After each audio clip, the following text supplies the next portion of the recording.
Rayalaseema horticulture hub కాదు, ప్రపంచంలోనే horticulture అంటే రాయలసీమను అన్నట్టుగా తయారు చేయాలని చెప్పి దానికి ప్రణాళికగా ఈ మధ్య ఎస్టిమేట్లు వేసినారు. ఒక కమలాపురం కాన్స్టిట్యున్సీకి 100 కోట్ల రోడ్ డెవలప్మెంట్ రైతులకు సంబంధించిన చేసుకొని పెట్టినారు.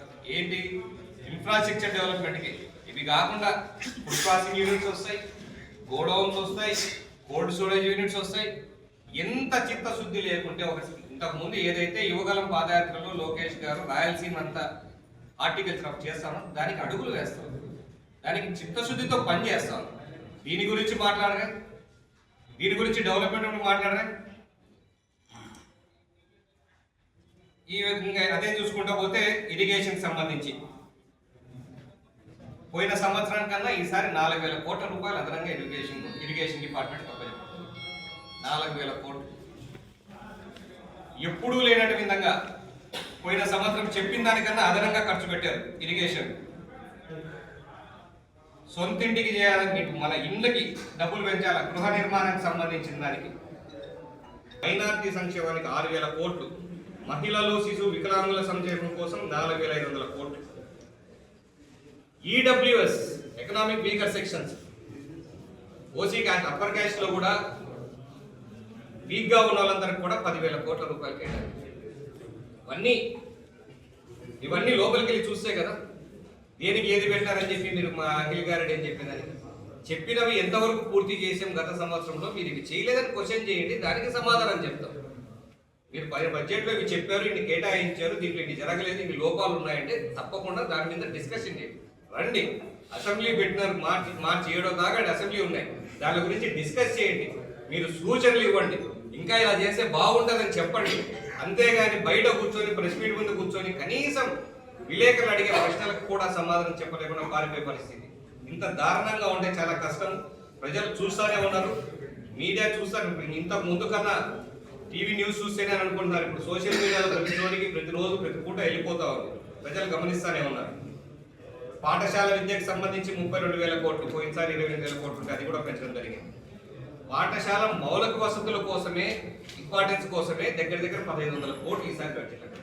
అంటే ఇంప్రూవ్మెంట్ ఆఫ్ ఇన్ఫ్రాస్ట్రక్చర్ 1,500 కోట్ల రూపాయలు దానికి పెట్టారు.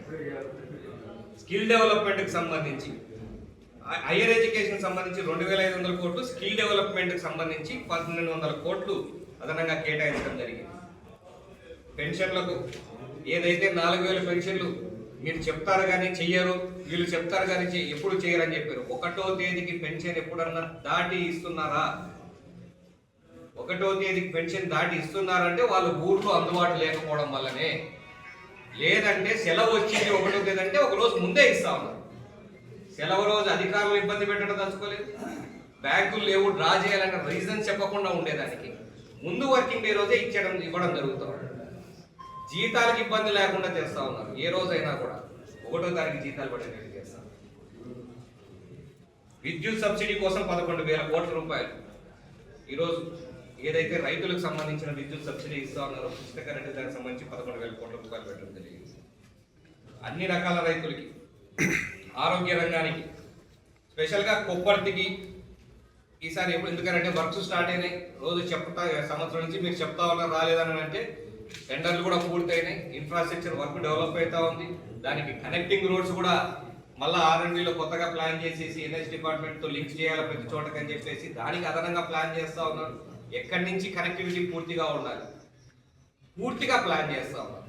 కొత్త మొన్న జరిగిన CI సమ్మిట్లో జరిగిన ఒక 450 ఎకరాలు కూడా పూర్తి చేయడం జరిగింది ఒక కంపెనీ. కౌన్సిల్లో గట్టిగా చెప్పడం జరిగింది, ఎవరి తల్లినైనా చెల్లినైనా అక్కనైనా ఎవరినైనా ఆడవాళ్ళని అవమానిస్తే క్షమించేదే లేదు. భారతీ రెడ్డి గారి మీద కామెంట్ చేసినా కూడా మేము వాళ్ళని జైల్లో వేసాం. మా పార్టీ వ్యక్తులైనా కూడా వాళ్ళని సస్పెండ్ చేసి జైల్లో వేయడం జరిగింది. క్షమించేదే లేదు అని మరొకసారి గట్టిగా అంటారు. ఇది ఇంతకన్నా కరెక్ట్గా. ఎందుకనంటే మీరేమో ముఖ్యమంత్రి గారు అమ్మను తిట్టమంటారు, భార్యను తిట్టమంటారు, కూతుర్లను తిట్టరు, కొడుకులు తిట్టమంటారు. ఇక్కడ మా అపోజిషన్ వాళ్ళని తిట్టితే మా వాళ్ళైనా క్షమించేది లేదని చెప్పే సంస్కృతి ఎవరిదయ్యా మంచి సంస్కృతి? దానిల గురించి మాట్లాడకుండా నిన్న లడ్డు గురించి సమస్య జరుగుతుంది, ఓకే జరుగుతుంది, పక్కన పెట్టండి.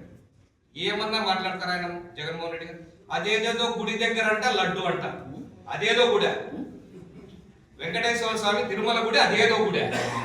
ఇంతకన్నా దారుణమైన మాట్లాడుతున్నావు నువ్వు, ఏదో చెప్పుకుంటాను. నెయ్యే లేదా అంటే నెయ్యి లేదు కాబట్టి కల్తీ జరగలేదంట. నెయ్యే లేదు, నెయ్యే కాదని ఒక ఇది ఇస్తే కల్తీ జరగలేదు కదా, నెయ్యి కానప్పుడు కల్తీ అంటే జరుగుతుందని ఒకరు చెప్తారు. ఇంతకన్నా నీచమైన ఆలోచన విధానం. డిఫెండ్ చేసుకోవాలి, ఏది డిఫెండ్ చేసుకోవాలా, ఏది డిఫెండ్ చేయకూడదు. ఎందుకు మాట్లాడతాను, దేవుడు మనల్ని క్షమిస్తాడా అట్లా చేసుకుంటూ పోతే అని ఒక ఆలోచన లేదు.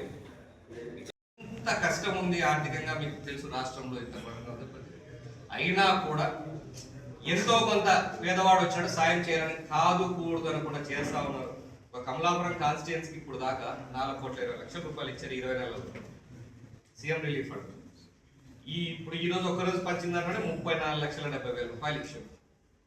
ఇలా ప్రతి నెలకు 2 సార్లు 3 సార్లు వస్తానే ఉంది. ఇది కూడా ఒక చిత్తశుద్ధి. ఏంటంటే ఏదైతే ప్రైవేట్ ఆసుపత్రుల్లో కూడా లేదంటే ఎమర్జెన్సీగా ఇప్పుడు ఆపరేషన్ ఆరోగ్యశ్రీ ఇప్పుడు లేదంటే టైం పడుతుందంటే ఎమర్జెన్సీగా చేయించుకున్న వాటి అన్నిటికీ కూడా వాళ్ళ ఆర్థిక పరిస్థితులను చూసి డెఫినెట్గా హెల్ప్ చేసే మంచి ఉద్దేశం. దీనిలోకైతే ఏ రోజు పోయినా అడగని కూడా అడగడు, దానికి సంతకం పెడతాడు పోతాడు.